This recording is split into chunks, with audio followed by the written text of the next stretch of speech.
Hello everyone, ఇవాళ మనం Java ట్యూటోరియల్స్లో ఈ టాపిక్స్ అనేవి డిస్కస్ చేస్తాం. సో మన టాపిక్స్ ఏంటంటే, firstly important features of Java, different types of editions available in Java, and what is core Java and why is it so popular. So firstly మనం వచ్చేసి important features of జావాని discuss చేద్దాం. So first feature వచ్చేసి ఏంటంటే simple. So Java is a simple programming language to learn and practice. And it is easy because it is similar to C and C++. So ఈ Java అనేది చాలా easy అనమాట. So మనం అంత భయపడక్కర్లేదు అనమాట. So similar to C++ language లానే ఇది కూడా ఉంటుంది. అండ్ మనకి C++లో కాంప్లెక్స్ టాపిక్స్ కొన్ని ఉంటాయి, like pointers and operator overloading అని. సో ఆ కాన్సెప్ట్స్ అన్నీ ఎలిమినేట్ చేస్తారన్నమాట అందులో జావాలోకి వచ్చేటప్పటికి జావాలో అవన్నీ ఎలిమినేట్ చేస్తారు. సో మనకి జావా అనేది సింపుల్ అయిపోయింది అనమాట. అండ్ సెకండ్ ఫీచర్ వచ్చేసి ఏంటంటే object oriented. So unlike C++, Java is purely object oriented programming language. So Java programs uses objects and classes. So ఇందాక డిస్కస్ చేసాం మనం, Java is object oriented programming language అని.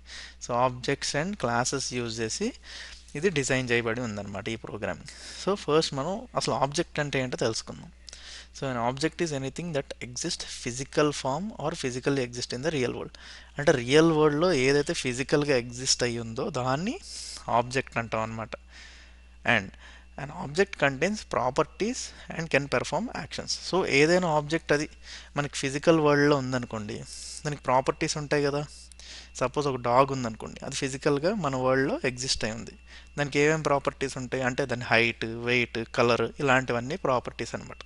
And object also perform actions. అంటే actions అంటే ఏంటి, అది ఏవే పనులు చేస్తుంది. ఇప్పుడు డాగ్ ఉందనుకోండి, అది ఏం చేస్తుంది, తింటుంది, అరుస్తుంది. సో ఇలాంటి యాక్షన్స్ అనేవి పెర్ఫామ్ చేస్తుంది. సో సిమిలర్గా మన రియల్ వరల్డ్లో ఏవైతే ఉన్నాయో ఆబ్జెక్ట్స్, దాన్నే ఈ సాఫ్ట్వేర్ రూపంలో రిప్రజెంట్ చేయడం జరిగింది. దాన్ని మనం ఆబ్జెక్ట్ అంటాం.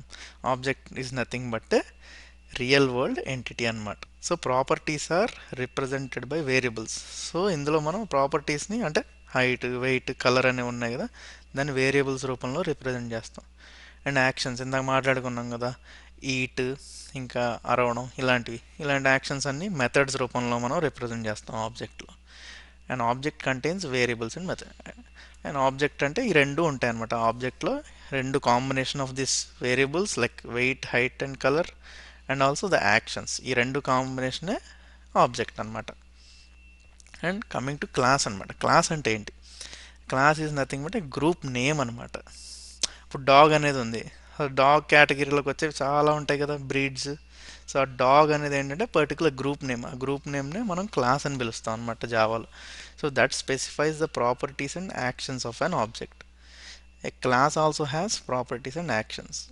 ఏ class also contain variable and methods. Note, ఇది ఇంపార్టెంట్ నోట్ అనమాట. Class does not exist physically, అంటే ఫిజికల్గా రియల్ వరల్డ్లో ఉండదన్నమాట. But an object exist physically. So దీనికి మనం కింద వచ్చేసి ఒక ఎగ్జాంపుల్ అనేది మీకు చెప్తాను, అప్పుడు మీకు ఇంకా ఈజీగా అర్థం అవుతుంది అనమాట. So an object is an instance of a class, అంటే ఫిజికల్ ఫామ్ ఆబ్జెక్ట్ అనేది. Class is a plan or a model to create objects. అంటే ఆబ్జెక్ట్ అనేది ఎలా క్రియేట్ చేయాలి, దానికి ప్లాన్ ఒకటి ఉంటుంది కదా, దాన్ని క్లాస్ అంటారు అనమాట. And an object cannot exist without a class. So class లేకుండా ఆబ్జెక్ట్ అనేది ఎగ్జిస్ట్ అవ్వదు అనమాట. ఇక్కడ ఇంకో ఎగ్జాంపుల్, ఇప్పుడు మనం బిల్డింగ్ ప్లాన్ డాక్యుమెంట్ తీసుకున్నాం. సో ఏంటది, మనకి బిల్డింగ్ ప్లాన్ డాక్యుమెంట్ అంటే బిల్డింగ్ కట్టే ముందు ఒక బ్లూ ప్రింట్ అనేది ప్రిపేర్ చేస్తాం కదా. అసలు బిల్డింగ్ హైట్ ఎంత ఉండాలి, దాని ఏరియా ఎంత ఉండాలి, ఎన్ని స్టోరేజ్ కట్టాలి, ఎక్కడెక్కడ ఏ రూమ్స్ కట్టాలి అనేది ఒక బ్లూ ప్రింట్ తీసుకుంటాం కదా. ఆ blue print is nothing but మనకి ఏంటంటే ప్లాన్. సో అంటే ఆబ్జెక్ట్ అనేది ఎలా ఉండాలని ముందుగానే ఒక బ్లూ ప్రింట్ తీసుకుంటున్నాం కదా, దాన్నే మన జావా ప్రోగ్రాంలో క్లాస్ అంటాం అనమాట. అంటే అది ఫిజికల్గా ఎగ్జిస్ట్ అవ్వదు, జస్ట్ అది ఒక ప్లాన్ లాగా ఉంటుంది, బ్లూ ప్రింట్ లాగా. And real physical building after construction. So ఆ బ్లూ ప్రింట్ని మనం ఎగ్జాంపుల్గా తీసుకుని మనం బిల్డింగ్ కట్టడం స్టార్ట్ చేస్తాం. బిల్డింగ్ కట్టాక అది ఫిజికల్ వరల్డ్లో ఎగ్జిస్ట్ అయి ఉంటుంది రియల్గా. సో రియల్గా ఎగ్జిస్ట్ అయ్యేదాన్ని మనం జావా ప్రోగ్రామింగ్లో ఆబ్జెక్ట్ అంటాం అనమాట. సో ఇక్కడ మీరు డయాగ్రామ్లో చూస్తే class is a blueprint or plan of a building. Physical building after construction is object అనమాట. అండ్ అదర్ ఫీచర్ వచ్చేసి ఏంటంటే మనకి ప్లాట్ఫామ్ ఇండిపెండెంట్ జావా అనేది. So Java's bytecode is not machine dependent. It can be run on any machine with any processors and with any OS. So Java అనేది ఏంటంటే Linux operating సిస్టంలోనూ వాడచ్చు, మన Mac ఓఎస్లోనూ వాడచ్చు. So ఏ సిస్టంలో అయినా రన్ అవుతుంది అన్నమాట. సో అన్ని సిస్టంలోనూ రన్ అవుతుంది కాబట్టి అది ప్లాట్ఫామ్తో సంబంధం లేకుండా ప్లాట్ఫామ్ ఇండిపెండెంట్ అనమాట అది. అండ్ అదర్ ఫీచర్ ఏంటంటే distributed. So information is distributed on various computers on a network. Using Java, we can write program which capture information and distributes it to clients. So మనం ఇందాక మాట్లాడుకున్నాం కదా platform independent అని, అంటే Java అనేది various సిస్టమ్స్లో run అవుతుంది. So మనం ఇప్పుడు ఒక సిస్టమ్ నుంచి ఇంకో సిస్టమ్కి డేటా అనేది ట్రాన్స్ఫర్ చేయాలి ఇంటర్నెట్ త్రూ. సో అలా ట్రాన్స్ఫర్ చేయాలి ఎలా? సో జావా ప్రోగ్రామింగ్ యూజ్ చేసి మనం ఈజీగా ట్రాన్స్ఫర్ చేయొచ్చు. బికాస్ జావా అనేది ప్లాట్ఫామ్ ఇండిపెండెంట్ ఫీచర్ ఉంది కాబట్టి అది ఏ సిస్టంలో అయినా రన్ అవుద్ది కాబట్టి మనం డేటా అనేది డిస్ట్రిబ్యూట్ చేయొచ్చు అన్నమాట వేరియస్ సిస్టమ్స్కి. అందుకని అది డిస్ట్రిబ్యూటెడ్. ఇంకో ఇంపార్టెంట్ ఫీచర్ ఏంటంటే సెక్యూర్ అనమాట. సో మనం ఏ ప్రోగ్రామింగ్ రాసినా మనకి సెక్యూరిటీ అనేది చాలా కావాలి. So Java enables the construction of virus free and tamper free system. అంటే ఇప్పుడు హ్యాకర్స్ ఉంటారు, హ్యాకర్స్ వచ్చేసి మనల్ని సిస్టమ్ హ్యాక్ చేయడం ఇలాంటివన్నీ జరుగుతున్నాయి కదా మనకి. సో ఈ జావా ప్రోగ్రామింగ్ యూజ్ చేసి మనం మన సాఫ్ట్వేర్ని సెక్యూర్గా చేసుకోవచ్చు. సో దట్ హ్యాకర్స్ అనేవాళ్ళు మనని సైట్ని హ్యాక్ చేయకుండా ఉంటారు. ఇంకోటి ఏంటంటే ఫీచర్ వచ్చి మనకి రోబస్ట్ అనమాట. రోబస్ట్కి ఇంకో మీనింగ్ ఏంటంటే స్ట్రాంగ్ అనమాట. So Java programmes will not crash easily because of its exceptional handling and it's memory management feature. So ఇందులో రెండు ఫీచర్స్ ఉంటాయి అనమాట, ఎక్సెప్షన్ హ్యాండ్లింగ్, మెమరీ మేనేజ్మెంట్ అని. మనం ఫ్యూచర్ వీడియోస్లో డిస్కస్ చేద్దాం ఈ రెండు. సో ఈ రెండు ఫీచర్స్ వల్ల మన ప్రోగ్రామ్ అనేది క్రాష్ అయిపోతుంది. సడన్గా మీరు చూడండి కొన్ని అప్లికేషన్స్ అప్పుడప్పుడు వర్క్ అవ్వవు, ఎందుకు? సాఫ్ట్వేర్లో క్రాష్ అయిపోయి. సో జావా ప్రోగ్రామింగ్ యూజ్ చేసి మనం సాఫ్ట్వేర్ అనేది బిల్డ్ చేస్తే అది అంత ఈజీగా క్రాష్ అవ్వదు అనమాట. And portable. So Java programs gives the same result on any machine. Like its bytecode will help the programmer to get exact output for a Java program which is executed on any machine. అంటే ఇప్పుడు మన Java ప్రోగ్రాంలో any machine మీద run అవుద్దని చెప్పాం కదా. So ఏ machine మీద run అయినా మనకి ఆ ప్రోగ్రామ్ సేమ్ అవుట్పుట్టే ఇస్తుంది అన్నమాట. సో ఇక్కడ బైట్ కోడ్ అని వాడాం కదా, బైట్ కోడ్ అంటే ఏంటంటే మెషిన్కి అర్థమయ్యే భాష అనమాట. సో మనం ఫ్యూచర్ వీడియోస్లో డిస్కస్ చేద్దాం. And what is interpreted. So Java programs are compiled to generate the bytecode. So this bytecode can be interpreted by the interpreter in JVM. Interpreter అంటే ఏంటంటే ఇప్పుడు మనం ప్రోగ్రామ్ రాస్తాం జావాలో. సో ఆ ప్రోగ్రామ్ని మెషిన్కి అర్థమయ్యే భాషలో ఒక ట్రాన్స్లేటర్ అనేది కన్వర్ట్ చేయాలి కదా. మరి అలా కన్వర్ట్ చేయడాన్నే ఇంటర్ప్రెటర్ అంటాం. ఆ ఇంటర్ప్రెటర్ అనేది ఏం చేస్తుందంటే మన లైన్ బై లైన్ ప్రోగ్రామ్ని రీడ్ చేసుకుని ఆ ఒక్కొక్క లైన్ని మెషిన్కి అర్థమయ్యే భాషలో మెషిన్ కోడ్ రూపంలో, అంటే వన్స్ జీరోస్ ఫామ్లో ఉంటుంది అన్నమాట. ఆ మెషిన్ మనం రాసిన దాన్నే మళ్ళీ వన్స్ అండ్ జీరోస్, మన సిస్టంలో మైక్రో ప్రాసెసర్స్ అని ఉంటాయి అన్నమాట, వాటికి ఓన్లీ వన్స్ అండ్ జీరోసే భాష అర్థమవుతుంది. ఆ భాషలోకి ఇంటర్ప్రెటర్ అనేది మనం రాసిన దాన్ని కన్వర్ట్ చేస్తుంది. ఆ కన్వర్ట్ అయిన కోడే బైట్ కోడ్ అంటాం అనమాట. High performance. So along with interpreter there is a just in time compiler in JVM. JVM అంటే ఏంటంటే జావా వర్చువల్ మెషిన్. సో ఇందులో జస్ట్ ఇన్ టైమ్ కంపైలర్ అనేది ఉంటుంది. సో దానివల్ల ఏమవుతుందంటే మన ఎగ్జిక్యూషన్ స్పీడ్ అనేది పెరుగుతుంది. సో అందుకని ఇది హై పెర్ఫార్మెన్స్ అనేది ఇస్తుంది అనమాట. Multi-threaded. So we can create several processes in Java called threads. This is essentially feature to design server-side programs. So multi-threaded అంటే ఏంటంటే ఒకేసారి మల్టిపుల్ ప్రాసెస్ అనేది ప్యారలల్గా రన్ అవుతూ ఉంటాయి అన్నమాట. సపోజ్ ఇప్పుడు మీరు తీసుకున్నారు, సో మీ డెస్క్టాప్లో సో మైక్రోసాఫ్ట్ వర్డ్ డాక్యుమెంట్ అనేది ఓపెన్ చేస్తారు. ప్యారలల్గా మీరు క్రోమ్ బ్రౌజర్ యూజ్ చేసి అందులో బ్రౌజింగ్ చేసుకుంటున్నారు.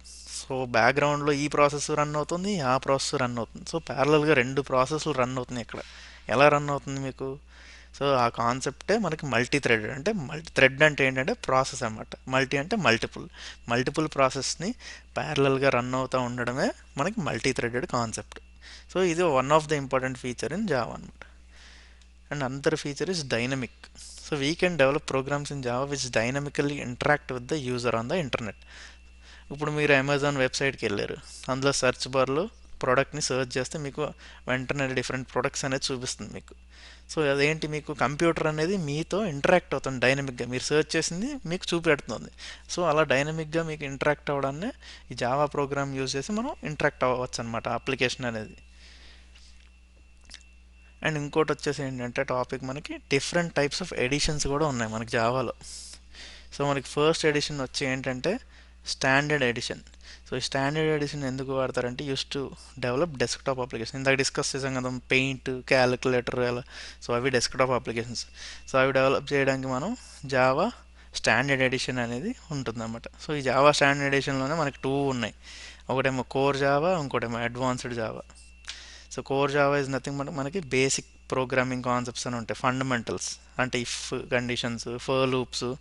So every like application develop చేయడానికి ఏవైతే బేసిక్స్ అయి ఉంటాయో ఈ కోర్ జావాలో ఉంటాయి. సో అడ్వాన్స్డ్ జావాలో ఏంటంటే కొంచెం అడ్వాన్స్డ్ టాపిక్స్ అనేవి ఉంటాయి అన్నమాట. So Java enterprise edition. So Java enterprise edition అనేది ఎందుకు వాడతారంటే this one is use to develop bank applications, e commerce application like Amazon, SBI Yono app. So enterprise పరంగా అంటే గవర్నమెంట్ ఆర్గనైజేషన్స్ వీటికి డెవలప్ చేయడానికి అండ్ కార్పొరేట్ ఆర్గనైజేషన్స్కి డెవలప్ చేయడానికి మనం ఈ ఎంటర్ప్రైజ్ ఎడిషన్ అనేది వాడతాం. And there is also another edition అనమాట జావాలో, జావా మైక్రో ఎడిషన్ అనమాట. ఇది ఎందుకు యూజ్ చేస్తారంటే this one is use to develop mobile related applications and also we can develop software which can be used in remotes, coffee machines, ATM machines అనమాట.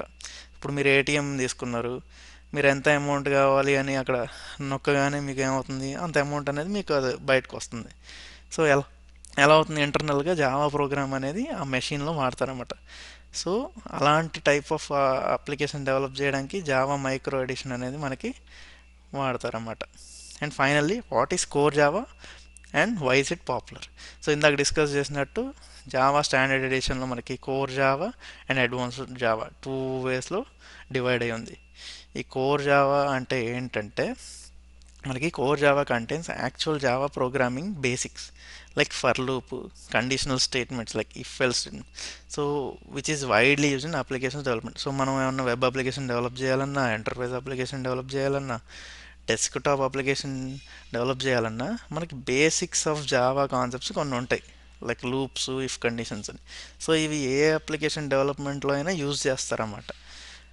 So అందుకని దీన్ని core of the Java అంటారు, అంటే main అనమాట, basic ఇవి. So అందుకని ఇది core Java అంటారు. అందుకే ఇది వెరీ పాపులర్, అన్నిట్లో వాడతారు కాబట్టి ఇది బాగా పాపులర్ అనమాట. సో ఇవాళ టాపిక్స్ వచ్చేసి ఇవన్నమాట. Thank you very much. మనం నెక్స్ట్ వీడియోలో కలుసుకుందాం.